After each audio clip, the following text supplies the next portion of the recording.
Assalamualaikum warahmatullahi wabarakatuh.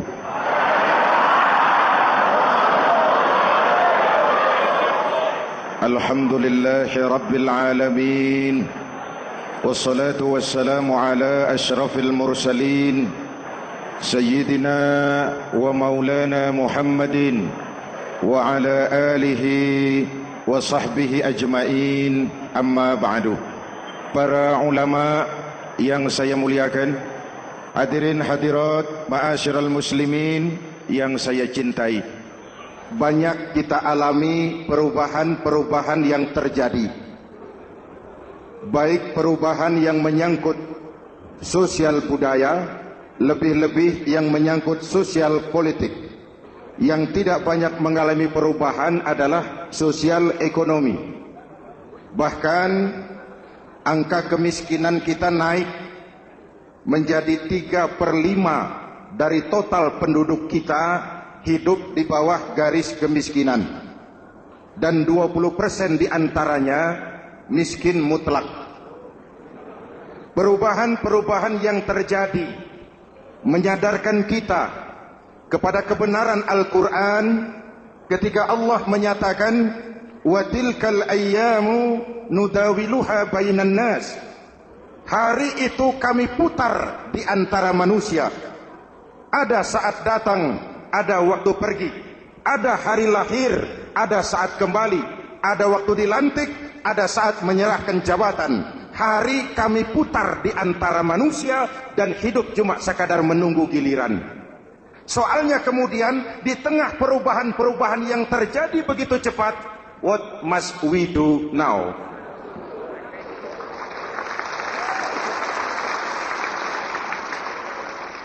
Saya juga nggak ngerti itu. Yang penting kan penampilan. Saudara-saudara kaum muslimin di seluruh tanah air, jadi pemimpin adalah pelayan bagi orang yang dipimpinnya. Okelah, perbaikan ekonomi, pembukaan lapangan kerja baru kita serahkan kepada pemerintah, karena kita percaya mereka orang-orang terpilih belaka yang dipilih dengan kepercayaan akan mampu membawa rakyat keluar dari kesulitan. Amin. Tugas kita sekarang di zaman susah meluruskan akidah. Jangan sampai mbah dukun yang naik ke permukaan. Betul? Islam misinya yang pertama membebaskan manusia dari kemusyrikan. 13 tahun Rasul berjuang di Makkah, menanamkan akidah, meluruskan keyakinan, membentuk iman. 13 tahun membebaskan manusia dari belenggu kemusyrikan. 13 tahun menanamkan la ilaha illallah Muhammadur Rasul dengan seluruh konsekuensinya. Kalau saya yakin tidak ada Tuhan selain Allah, saya tidak akan meminta tolong kecuali hanya kepada Allah. Saya tidak akan pernah takut kecuali hanya kepada Allah. Saya tidak akan menggantungkan hidup kecuali hanya kepada Allah. Saya tidak akan minta rizki kecuali hanya kepada Allah. Saya tidak akan melarikan persoalan kecuali hanya kepada Allah. Kalau konsekuen dengan keyakinan ini, mbah dukun nggak dapat tempat.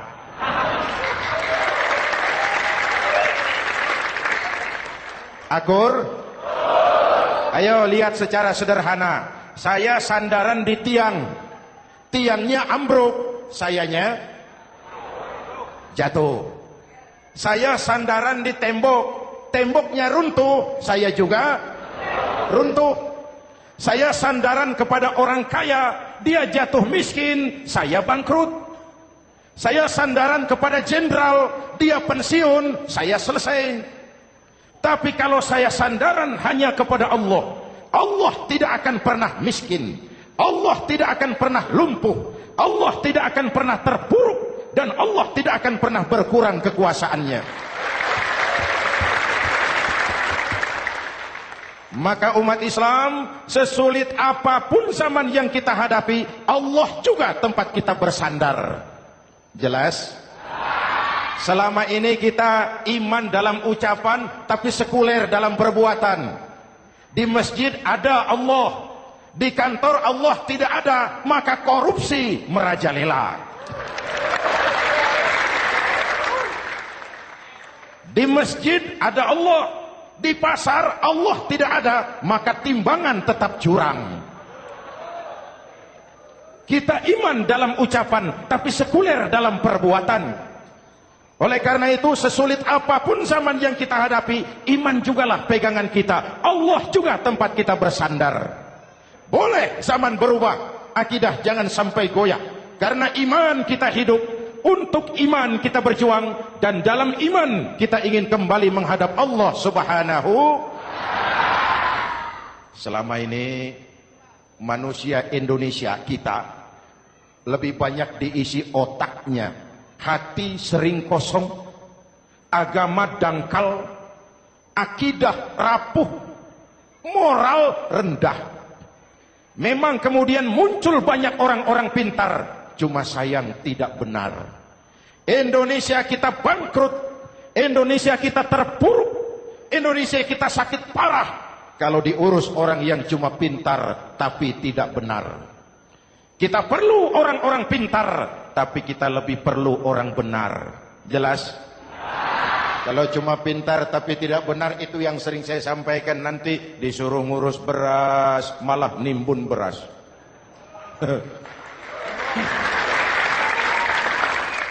Disuruh ngurus laut malah jadi bajak laut. Disuruh ngurus hutan rame-rame jadi orang hutan. Jutaan hektar hutan Indonesia kita ini merupakan kekayaan sumber daya alam kita yang harus digunakan bagi sebesar-besar kemaslahatan rakyat. Yang disuruh ngurus hukum malah bikin hukum seperti pisau, tajam ke bawah, tumpul ke atas.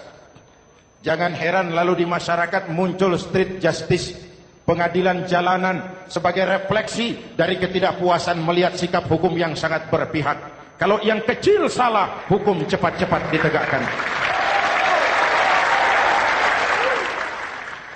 Lihat saja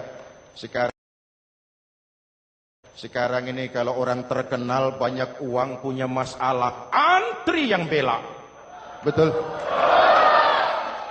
Tapi saudara lihat si Marsinah di Jawa Timur, si Sengkon dan Karta di Jawa Barat, si Udin Bernas, wartawan Jogja, terseok-seok mencari keadilan, sampai hari ini urusannya masih remeng-remeng. Kenapa bisa begitu? Jawabannya sederhana, tidak ada fulus.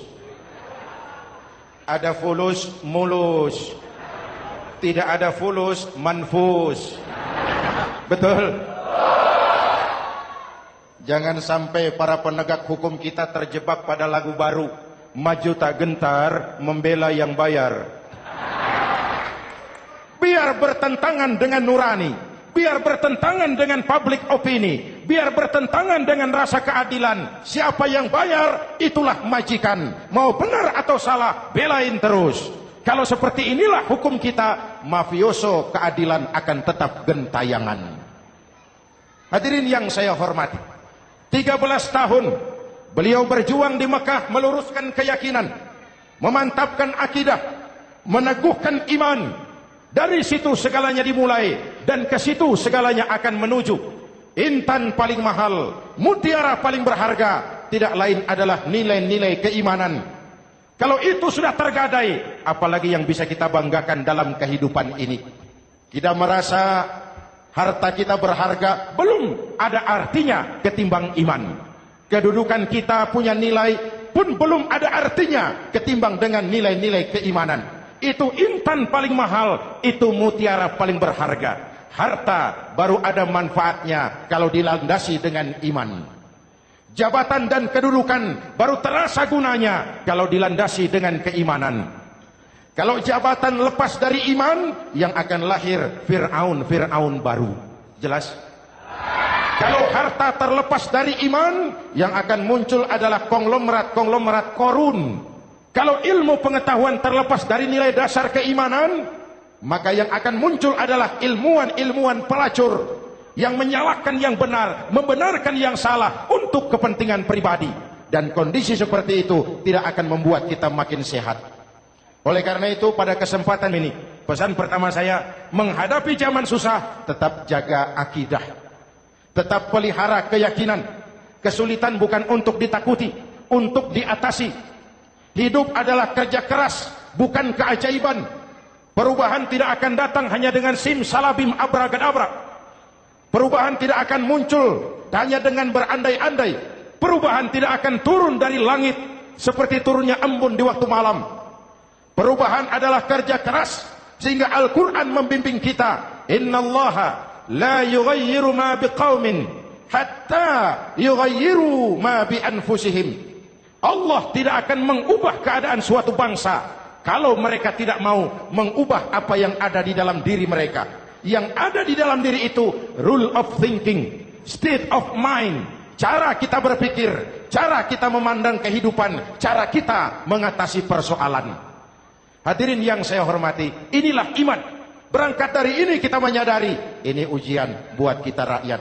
Dan kita rakyat Indonesia ini kalau sama susah sih sudah kenyang. Ya Pak? Ya Pak? Kita ini sebagai bangsa mengalami apa yang disebut oleh Bung Karno, up and down. Naik, turun, timbul, tenggelam, pasang, surut. 350 tahun dijajah oleh Belanda, kita susah. Berangkat Belanda masuk Jepang, susah lagi.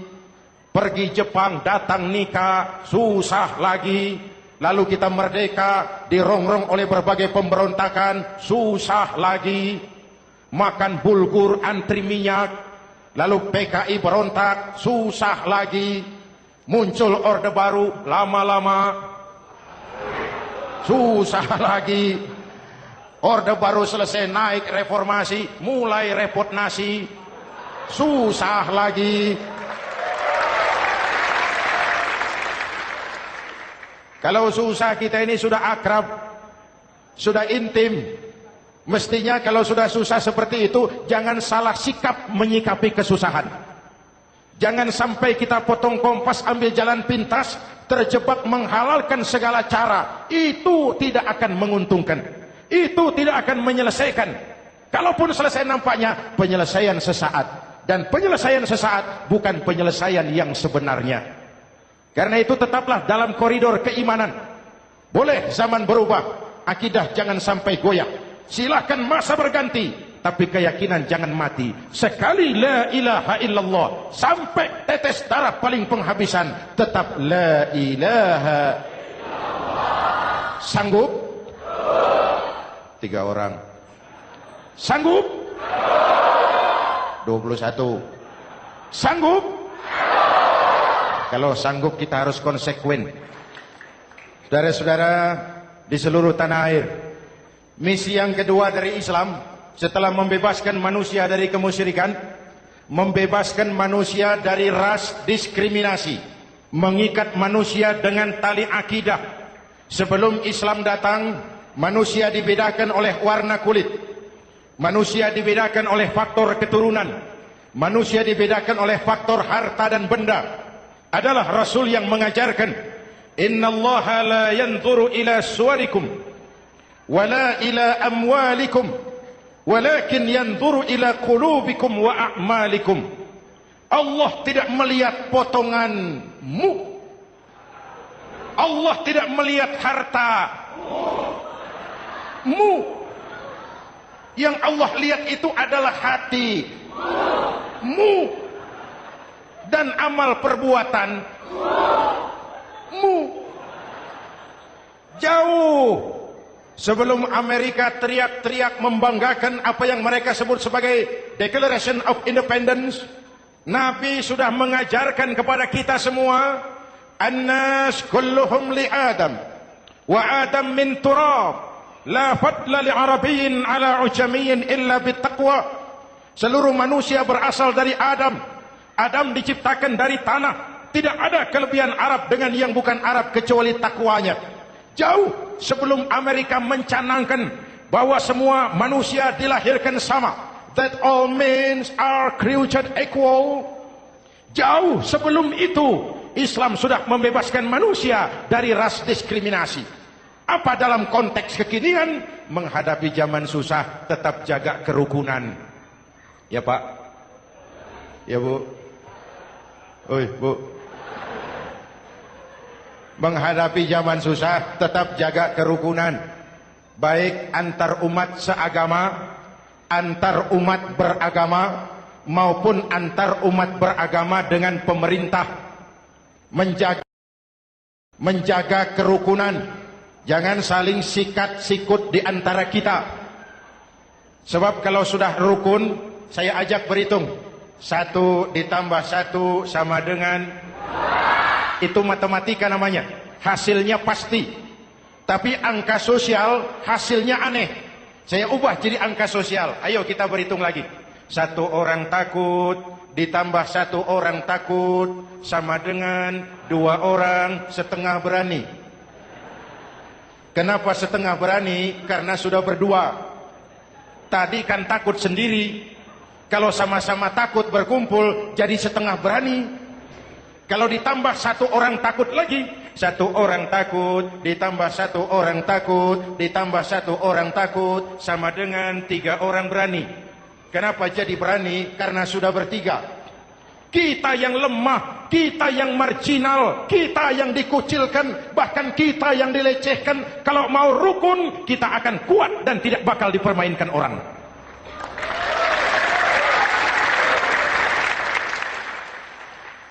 Tapi kalau rukunnya yang satu mau menikam yang lain, saya ajak berhitung lagi. Yuk berhitung yuk.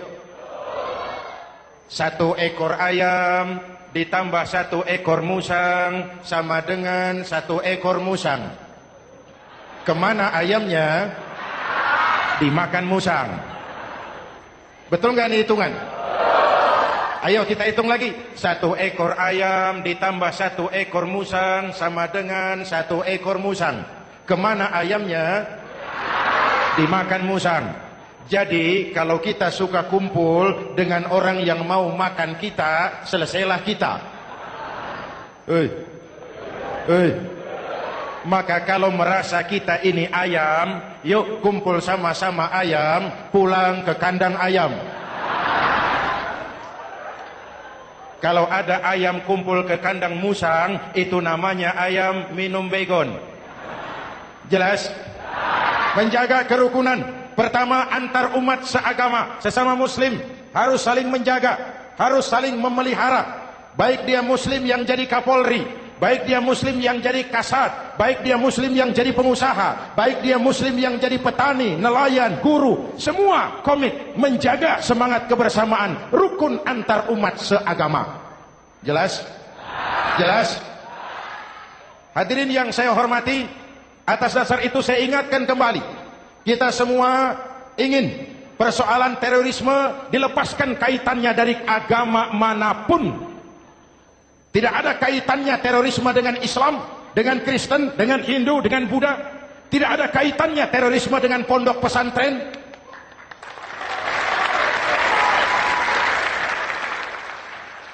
Jangan sampai pesantren jadi kambing hitam. Karena sejak zaman penjajahan, pesantren sudah terbukti memberikan kontribusi bagi perjuangan memerdekakan rakyat Indonesia. Rukun antar umat seagama. Yang kedua, rukun antar umat beragama. Islam ini rahmatan lil alamin. Jangankan manusia walaupun berbeda agama, binatang saja dihormati. Ada hadis, fa iza zabahtum fa ahsinu zibhata. Kalau kamu menyembelih hewan, sembelihlah dengan cara yang terbaik. Jangan menyembelih ayam dengan pisau tumpul. Itu namanya tidak berperi kebinatangan. Yang kecil lagi, saudara buka babul istinja, makruh buang air kecil di tanah yang berlubang. Sebab apa? Pertama, menjaga kesehatan. Siapa tahu di lubang yang saudara buang air kecil itu ada gas beracun. Kalau tidak, melindungi binatang yang ada di dalam lubang.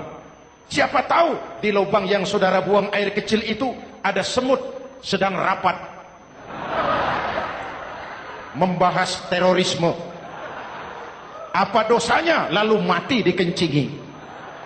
Ini namanya rahmatan lissemut. Binatang saja dilindungi. Maka perbedaan agama tidak harus menyebabkan kita bertolak belakang. Perbedaan agama bukan alasan untuk saling bermusuhan. Apalagi kita sudah menyadari tentang kemajemukan kita, tentang kebinekaan kita, tentang keragaman kita. Rukun antar umat beragama, saling menghormati, saling menghargai, tapi tetap dalam batas lakum dinukum. Lalu rukun antar umat beragama dengan pemerintah. Hadirin yang saya hormati, yang benar kita dukung, yang salah kita perbaiki dan kita tegur menurut cara-cara yang diajarkan oleh agama kita. Dan sholat berjamaah pendidikan bernegara yang paling bagus. Tadi kita sholat ada imam, ada makmum, betul?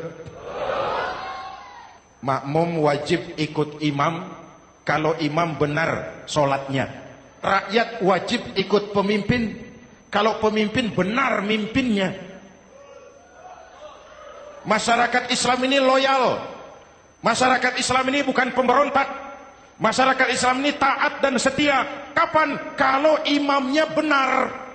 Imam takbir, makmum. Imam ruku, makmum. Imam i'tidal, makmum. I'tidal. Imam sujud, makmum. Tapi kalau imam keliru, mestinya imam ruku malah sujud. Salah imam ini. Tegur. Siapa yang wajib negur? Makmum yang sop terdepan. Anggota DPR.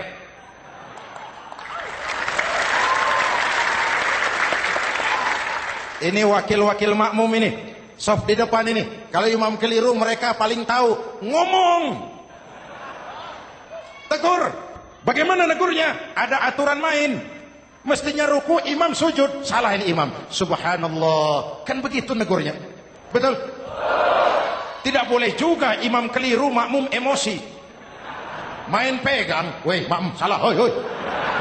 Kacau sholat. Betul? Anggota dewan ini, soft di depan. Itu kalau imam keliru. Satu saat imam buang angin. Namanya manusia bisa buang angin toh. Apa makmum lalu berkata, demi kesetiaan saya kepada imam, imam buang angin, saya lebih keras lagi. Itu namanya fanatisme buta, loyalitas yang goblok. Imam buang angin, minggir. Iyyaka na'budu wa iyyaka nasta'in. Sampai situ imam buang angin, minggir imam. Lalu soft yang di depan maju. Tidak usah bikin sholat baru, teruskan pekerjaan imam. Ihdinas siratal mustaqim. Teruskan. Kenapa? Kalau bikin sholat baru lagi, nanti buang angin lagi. Bikin lagi sholat. Kapan selesainya sholat? Kapan selesainya membangun negara ini? Yang penting imam tahu diri, buang angin, minggir.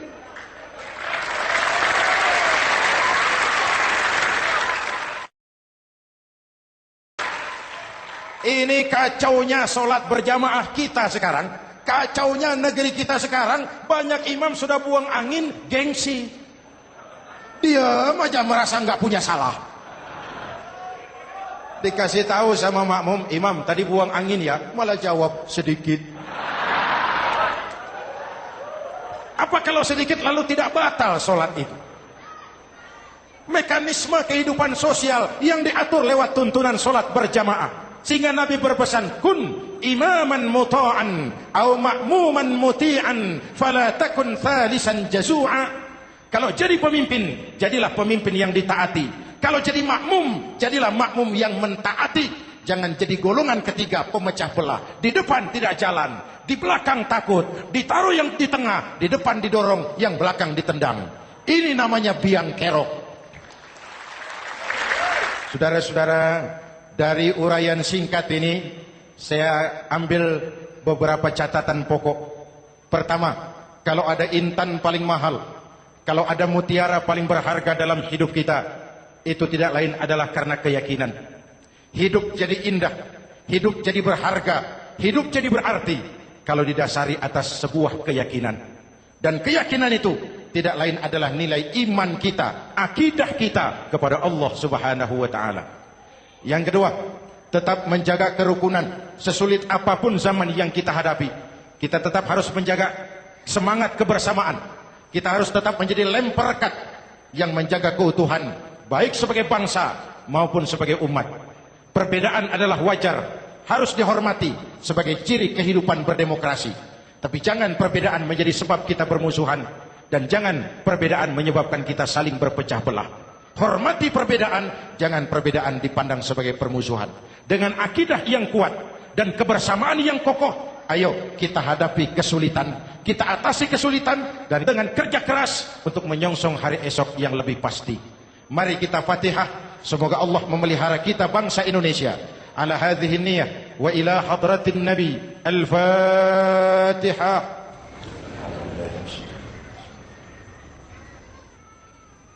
Iyyaka na'budu wa iyyaka nasta'in. Ihdinas siratal mustaqim. Siratal ladzina an'amta 'alaihim. Bismillahirrahmanirrahim. Amin. Alhamdulillahi rabbil alamin. Allahumma salli wa sallim wa barik ala sayyidina Muhammadin wa ala alihi wa sahbihi ajma'in. Allahumma rabbana taqabbal minna salatana wa siyamana wa qiyamana wa takhassu'ana wa ta'abbudana wa tammim taksirana ya arhamar rahimin. Allahumma aslih man fi salahihi salahul muslimin. Allahumma ahlik man fi halakihi salahul muslimin. Allahumma rabbana la tu'akhizna in nasina aw akhtana. Rabbana wa la tahmil alaina isran kama hamaltahu ala alladhina min qablina. Rabbana wa la tuhammilna ma la taqata lana bih wa'fu 'anna waghfir lana warhamna anta maulana fansurna 'alal qaumil kafirin. Allahumma ij'alna minas su'ada'il maqbulin wa la taj'alna minal ashqiya'il mardudin. Afdalu ma qultuhu ana wan nabiyyuna min qabli. La ilaha illallah.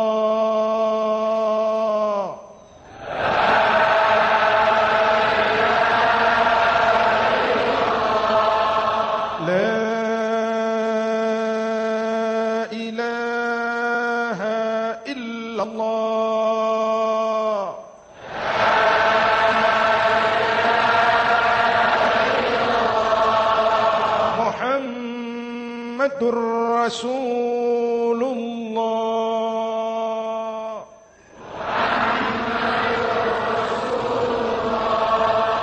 Sallallahu alaihi wa alihi wa sallam. Kalimatu haqqin 'alaiha nahya wa 'alaiha namut wa 'alaiha wa biha nub'atsu insyaallah minal aminin minal aminin minal aminin rahmatika ya arhamar rahimin. Sallallahu ala sayyidina Muhammad wa ala alihi wa sahbihi ajma'in. Ana rabbika rabbil izzati amma yasifun. Salamun alal mursalin. Walhamdulillahi rabbil alamin. Jumpa lagi di lain kesempatan insyaallah. Wassalamualaikum warahmatullahi wabarakatuh.